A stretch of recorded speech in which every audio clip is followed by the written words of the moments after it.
Match ধরে অপেক্ষা করে আছে ব্রাজিল দল। অপেক্ষায় ভক্তরাও। কবে মাঠে নামবেন নেইমার? এবার শেষ হতে চলেছে অপেক্ষার পালা। চোট কাটিয়ে মাঠে ফিরছেন সেলেসাউদের পোস্টার বয় নেইমার জুনিয়র। স্কটল্যান্ডের বিপক্ষে গ্রুপ পর্বের শেষ ম্যাচেই মাঠে দেখা যাবে সেলেসাউদের তারকা নাম্বার 10-কে।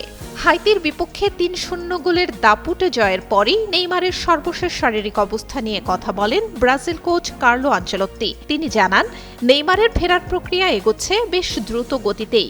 শনিবার থেকেই একক অনুশীলন শুরু করবে নেইমার, আর সোমবার দলের বাকি সদস্যদের সঙ্গে পুরো দমে প্রস্তুতি সেশনে যোগ দেবেন তিনি। প্রায় এক মাস আগে ব্রাজিলিয়ান লিগে সান্তোসের হয়ে করিতিবার বিপক্ষে খেলতে গিয়ে চোটে পড়েন নেইমার।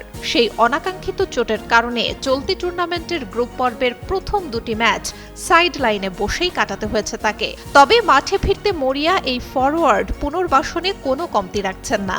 হাইতি ম্যাচের আগে নেইমারের অনুশীলনের কিছু ছবি প্রকাশ করে ব্রাজিল ফুটবল ফেডারেশন সিবিএস। ছবিতে দেখা যায় নিউ জার্সির দ্য রিজ হোটেল এবং কলাম্বিয়া পার্ক প্রশিক্ষণ কেন্দ্রে কঠোর পরিশ্রম করছেন তিনি। নেইমারকে পুরোপুরি ফিট করে তুলতে প্রতিদিনই 2 ধাপে চলছে অনুশীলন। মাঠে ফিটনেস ধরে রাখা ও বল নিয়ে স্কিল ড্রিল আর জিমনেশিয়ামে বিশেষ কন্ডিশনিং সেশন। পুরো প্রক্রিয়াটি নিবিড়ভাবে পর্যবেক্ষণ করছেন ফিটনেস কোচ ক্রিস্টিয়ানো নুনেস ও মিনো ফুলকো। তবে নেইমারের মাঠে ফেরা নিয়ে কোনো ধরনের তাড়াহুড়ো বা ঝুঁকি নিতে চায় না ব্রাজিলের থিঙ্ক ট্যাঙ্ক। শতভাগ সুস্থ অবস্থাতেই তাকে মাঠে ফেরানোর পরিকল্পনা তাদের।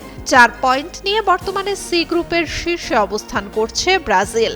গ্রুপ পর্বের শেষ ম্যাচে স্কটল্যান্ডের সঙ্গে ড্র করলেও প্রায় নিশ্চিত হয়ে যাবে পরবর্তী পর্বে খেলার টিকিট। আর সেই গুরুত্বপূর্ণ ম্যাচেই দলের সেরা তারকাকে ফিরে পাওয়া ব্রাজিলের জন্য নিঃসন্দেহে এক মস্ত বড় বুস্টার ডোজ।